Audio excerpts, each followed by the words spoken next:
Okay, so today we're going to demonstrate how to put an Unna boot. And I suppose there are a variety of ways of doing this in dermatology versus in vascular, but this is the way we do it in our office. The materials are the 4-inch by 10-yard Unna boot, and we use this brand here. And it's basically a zinc impregnated ace bandage kind of thing, or gauze wrap. Then there's a 4-inch stretch bandage gauze. Then there is this Coban wrap. This is great stuff. I love this stuff. You have bandage scissors and basically any wound care items we don't have because I don't have any wounds on my leg, but you would obviously dress the wound first and then put the bandage. Okay, so the step one is unpack the Unna boot.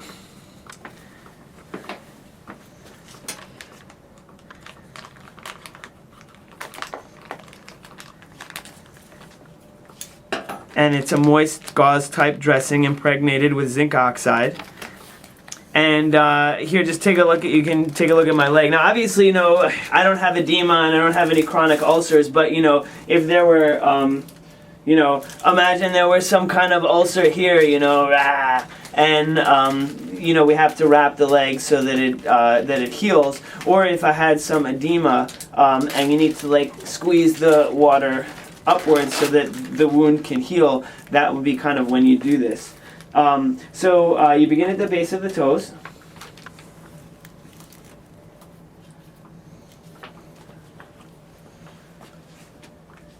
And that's cold. Okay, and we like to have the roll bandage angle facing the ceiling rather than facing the floor. So you see this is facing the ceiling.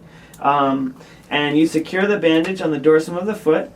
And so we're on the top of the foot, right? And wrap once around. On the second wrap, okay, so once around. On the second wrap around, angle the bandage so that the base of the superior wrap covers the top half of the inferior wrap. So as she goes around, it's going to be kind of like half. Go ahead, continue. While wrapping, pull perpendicular to the leg. So pull along the direction of the tangent to the leg circumference. So this is not feeling particularly tight, okay? But you'll notice, right? Pause for a second. The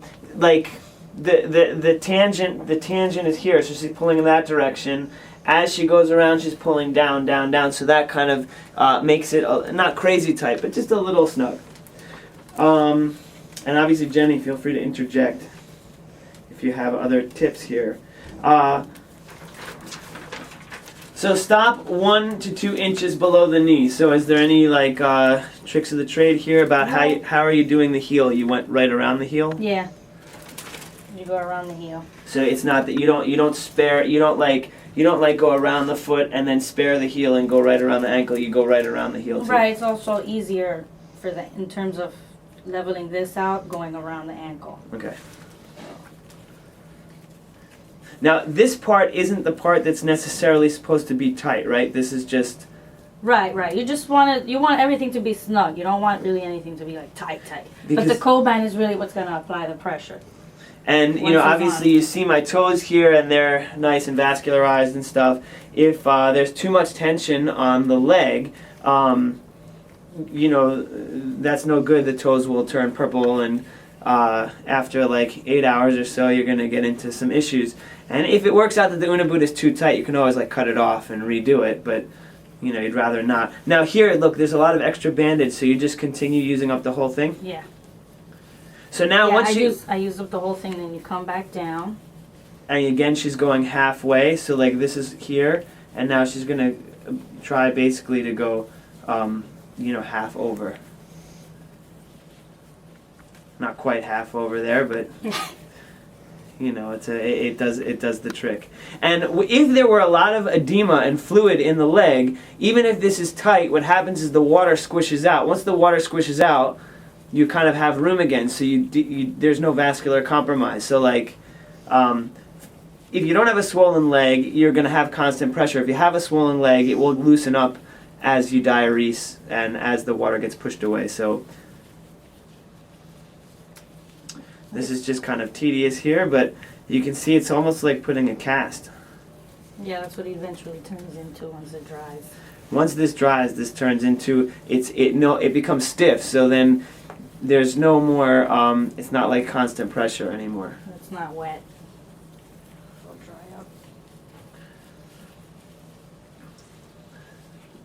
Also, doesn't smell that great.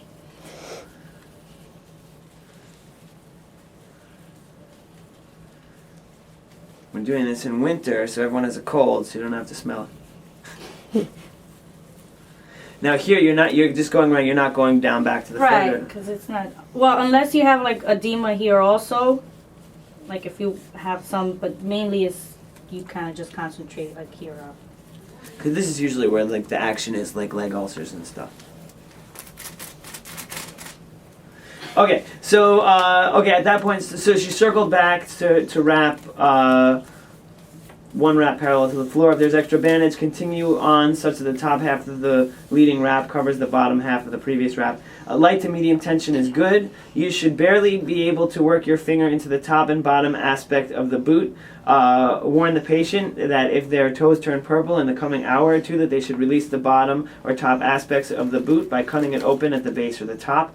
Common novice error is to put the boot on too tightly, cutting off circulation to the toes.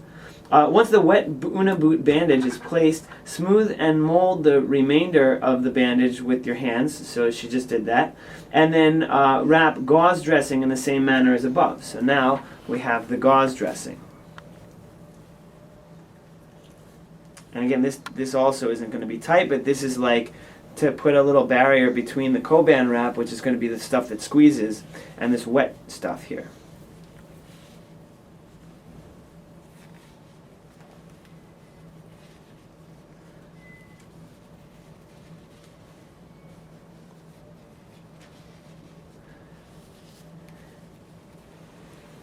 You know you're out of shape when your leg starts to shake from keeping it straight.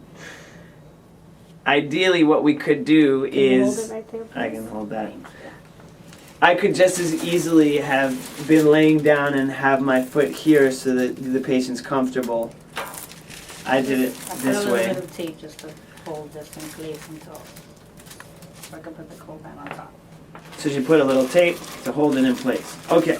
And now she's going to wrap the Coban wrap in the same manner.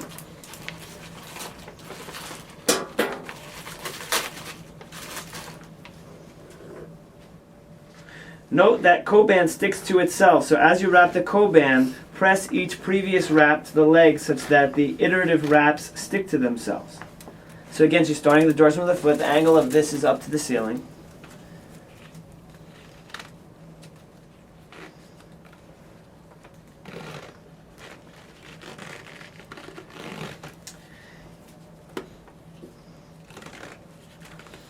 And, okay. Are you starting to feel it tight? No, it doesn't feel particularly tight.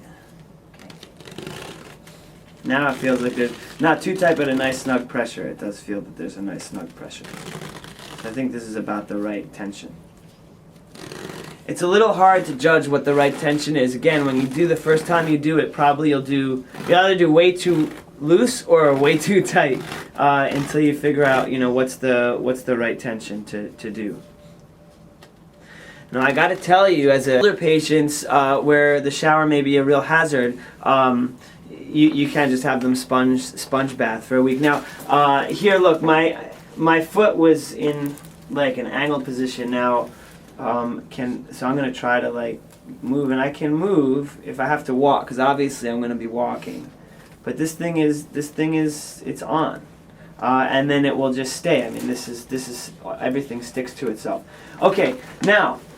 I'd love to stay with this on all day. It starts to itch, and it starts to itch here, but you can't get at it. You'll notice that I can kind of barely put one finger in here.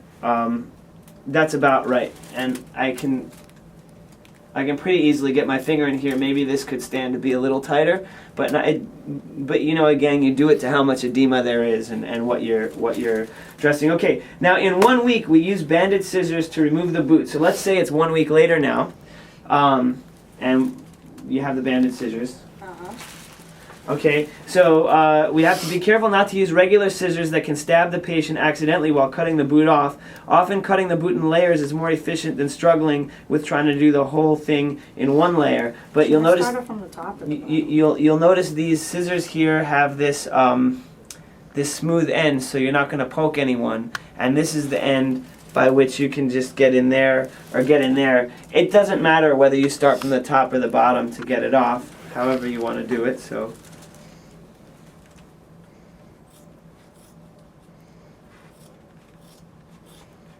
And you just cut through it, and obviously, you know, it's easier to cut now because it's not dry, it's still wet. But when it's dry and like a cast, the scissors won't cut through the whole thing. Stop.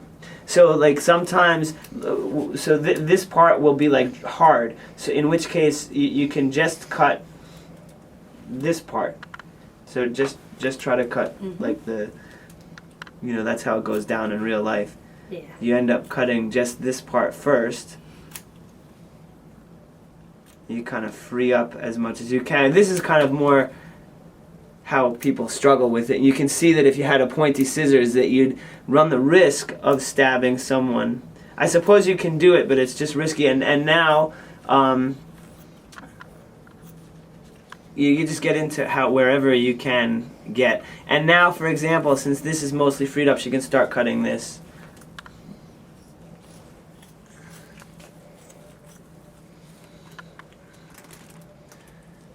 And you see, look, my wound is healed.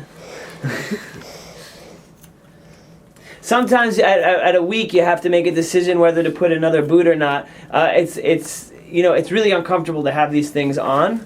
So you know, the decision to put it on for another week is like you have to negotiate with the patient. Okay, we're done.